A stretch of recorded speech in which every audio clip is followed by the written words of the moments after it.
بسم اللہ الرحمن الرحیم ایاک نعبد و ایاک نستعین. میں جتنے بھی ہمارے خواتین اور حضرات یہاں آئے ہیں مختلف سیاسی اور مذہبی جماعتوں کے اور ہمارے جتنے بھی صحافی برادری ہیں، سب کو السلام علیکم ورحمۃ اللہ وبرکاتہ. میں شکریہ ادا کرتا ہوں تحریک تحفظ آئین پاکستان کی لیڈرشپ کا کہ انہوں نے آج مجھے یہاں مدعو کیا. میرے خیال میں آواز آ رہی ہے سب کو؟ اچھا، چونکہ ابھی مغرب کی نماز کی قضا ہو رہی ہے اور میں نے انشاءاللہ تعالیٰ کل تفصیل سے بات کرنی ہے یہاں پر، تو آج مختصراً دو تین باتیں کہوں گا. سب سے پہلے تو جو آج کا ناانصافی پر مبنی فیصلہ ہوا ہے میرے لیڈر میرے قائد جناب عمران خان صاحب اور ان کی اہلیہ بشریٰ بی بی کا، تو یہ تمام دنیا جانتی ہے کہ یہ جو ڈیو پروسیجر ہے انصاف کا، عدالتوں کا، وہ نہیں فالو کیا گیا اور نہ ہی جو ہے ان کی موجودگی میں یہ فیصلہ کیا گیا ہے. تو اس وجہ سے ہم اس کی جتنی بھی مذمت کریں وہ کم ہے. یہ صرف پہلی بار نہیں ہوا. آپ تمام دوستوں نے دیکھا کہ ابھی یہاں پر میں باتیں سن رہا تھا کہ 26ویں اور 27ویں آئینی ترمیم، 26ویں اور 27ویں آئینی ترمیم سے پہلے یہی آئین تھا، یہی قانون تھا، یہی جمہوریت تھی. تب بھی انصاف ہمیں دیکھنے کو نہیں ملا تھا، تبھی جمہوریت ہمیں دیکھنے کو نہیں ملی تھی. 26ویں اور 27ویں آئینی ترمیم سے پہلے ہی عوامی مینڈیٹ پر ٹاکا ڈالا گیا تھا.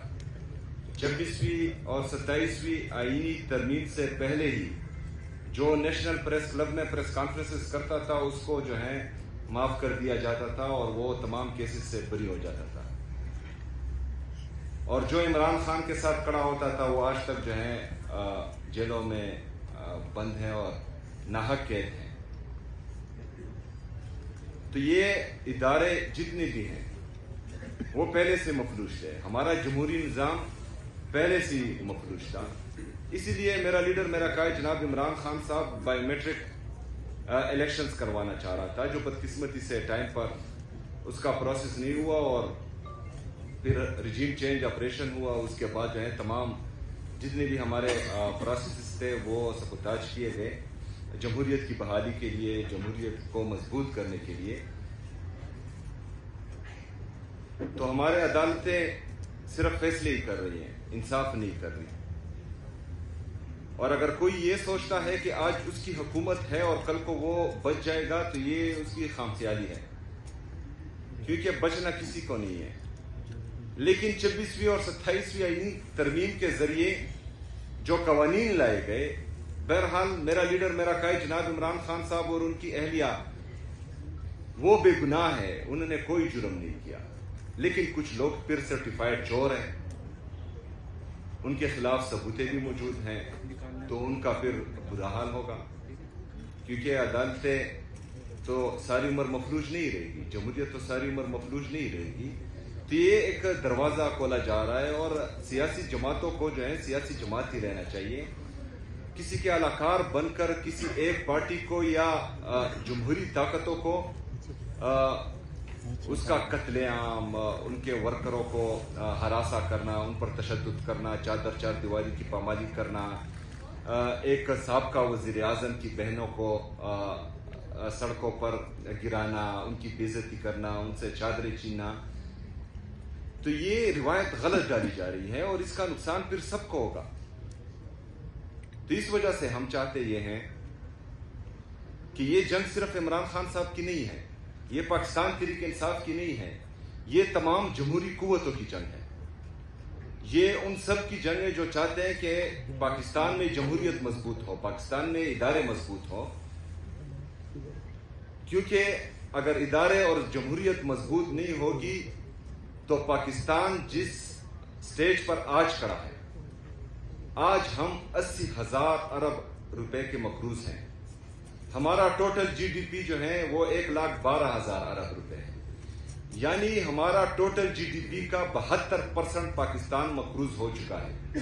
اس میں آپ کا 36,000 ارب روپے وہ فورن ڈیٹ ہے, بیرونی قرضہ ہے, اور آپ کے ڈالر کو 282 روپے پر آرٹیفیشلی جو ہے یہاں بلاک کیا گیا ہے, کیونکہ آپ کے فورن ریزرو 20 ارب ڈالرز ہیں اور آپ کا ٹریڈ ڈیفیسٹ 15 ارب ڈالر ہے.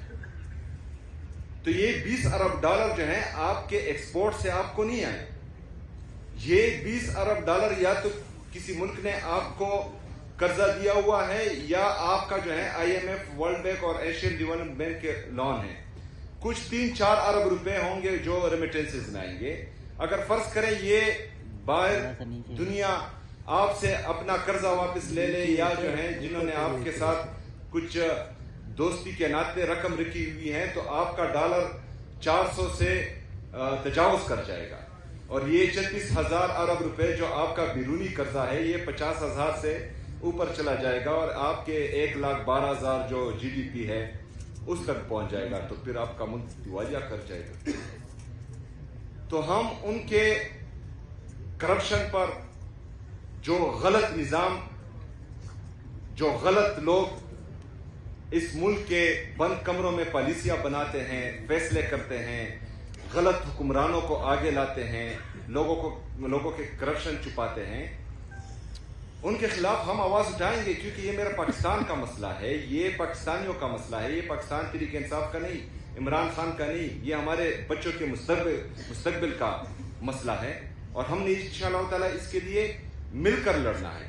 آج اگر جمہوری طریقے سے میں جیتتا ہوں, میری باری ہے, میں حکومت کرتا ہوں, میں ڈیلیور کر جاتا ہوں, تو لوگ دوبارہ مجھے ووٹ دیں گے.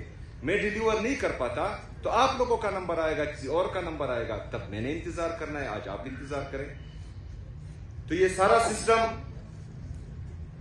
تبھی جو ہے صحیح ہوگا جب ہم ایک دوسرے کی قدر کریں گے, جب ہم اصل میں چاہیں گے کہ پاکستان میں حقیقی جمہوریت ہو.